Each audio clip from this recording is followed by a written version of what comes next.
Edge retiring on SmackDown tonight. Plus, we have an update on an absent former AEW champion, and Sting makes a shock Indy appearance. It's all in the wrestling news right now.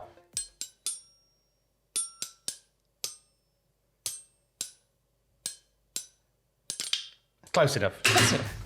Edge-flavoured news to start the day. Question marks over what's next for Edge. It could be nothing at all. So tonight, Edge faces Sheamus on SmackDown in Toronto, Canada. Edge was asked by ET Canada, not the alien, the entertainment Phone company, home, eh? if this would be his final match, and he revealed something that suggests it could very well be. He said, "Here's what I can honestly say, and this isn't the answer everyone wants. I truly don't know. That's strange for me, but I just don't.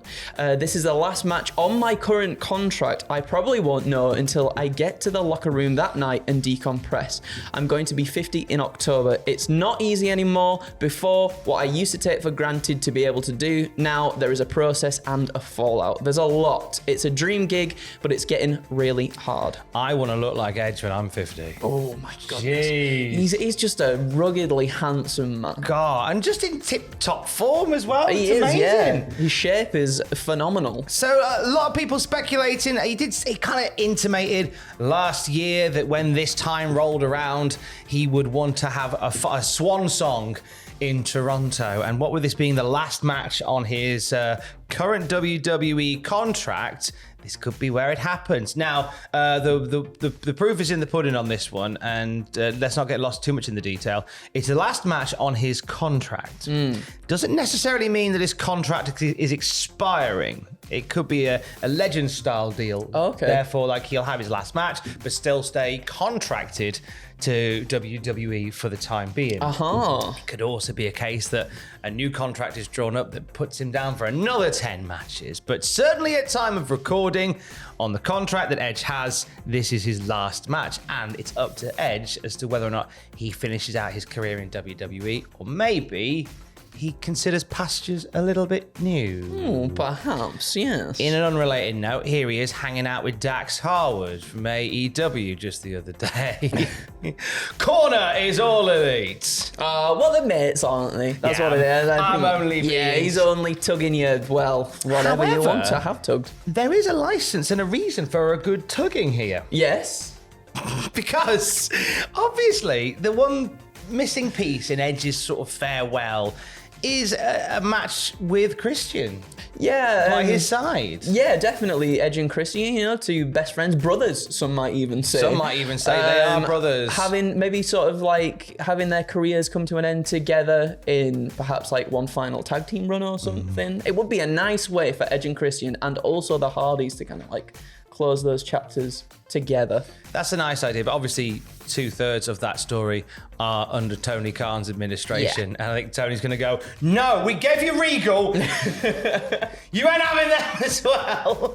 So it would be certainly a question as to whether or not Edge, for reasons to want to team up with his brother one more time, may pop over that side. We haven't got any detail that says that's happening, by the way, but it is certainly some food for thought when you consider all the players on the AEW side. Yep.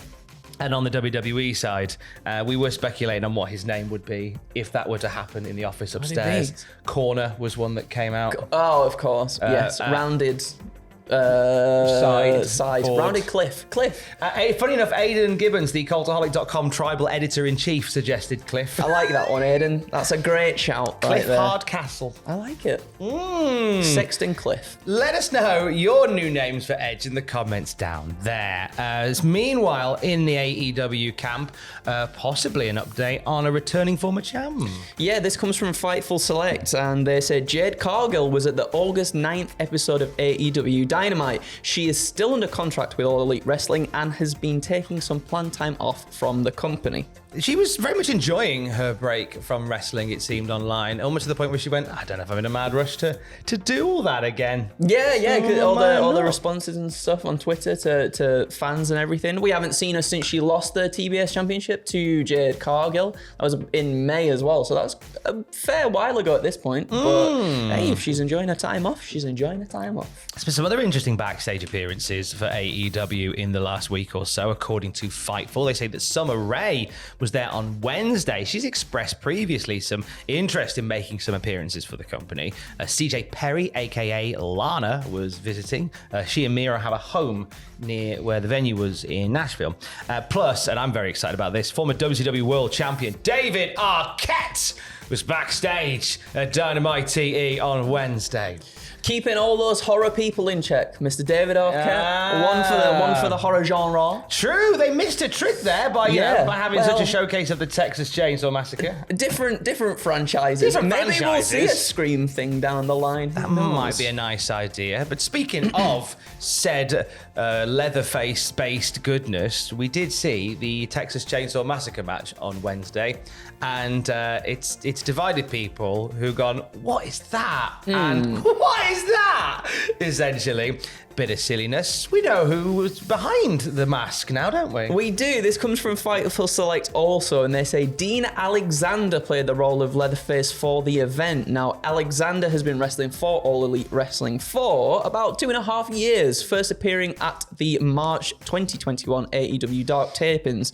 He worked at least 3 dozen dates since then, and regularly teamed with Rosario Grillo and Charlie Bravo. Perhaps his most prominent match, however, was him teaming with Kid Bandit against Too Fast, Too Fuego, Fuego 1, Fuego 2, Fuego 2, definitely not Cody Rhodes. Of course not. Definitely not Cody Rhodes. WWE, it can't be him. So that was the role of Leatherface, who chased Karen Angle out of the arena with a chainsaw. I love the bit, right, where he's revving the chainsaw, Satnam Singh's on the outside, and instead of, kicking him, sorry, it was Sonjay Dutt on the outside, and instead of, because he's revving the chainsaw, he just kicks him in the gut instead. So good. Imagine if he just chopped him in half. Yeah. Would have been amazing. I loved it. Now, obviously, lots of people draw comparisons to the endless amount of silliness that WWE has done stuff like this. For example, then they're promoting Dave Bautista's zombie movie on Netflix, and they had a whole match with zombies during the pandemic, which was a whole lot of ridiculousness, as was this, in equal measure, ridiculousness. WWE made several million, apparently, from that sponsorship, that promotion match in 2020, and sort of the overarching sponsorship of the pay-per-view.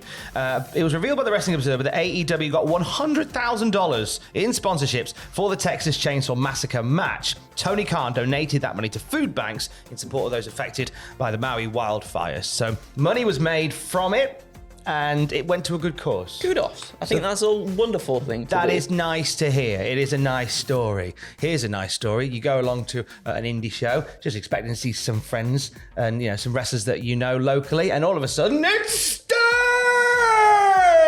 What's happened, Andrew? My goodness, Sting and Darby Allin made a surprise appearance at the WWE 4 Indy show in Atlanta last night to attack AR Fox, the promotion's head trainer. As Darby entered through the entranceway, Sting appeared through the crowd behind AR Fox, choked him out with his bat, and Darby landed a coffin drop for good measure. Now, Fox will team with Swerve Strickland next Sunday at Wembley Stadium to face Sting and Darby in that tag team coffin match, which should be really good. I like it when stuff like this happens. Yeah, I love the idea of just going along to that WWE 4 show, not knowing anything untoward was going to happen. You'd be so surprised, wouldn't you? And Sting turns up. That'd be that's pretty incredible. Imagine just walking around Tesco and you're in the bread aisle and you're getting yourself a nice crusty cob to go with a lovely soup that you've got later on, like maybe a chicken one that you can have with your tea later. And then Sting turns up with a bat and hits you. It's practically the same. It's exactly the same. Practically the same. Or maybe you're walking around your old high school. Yeah.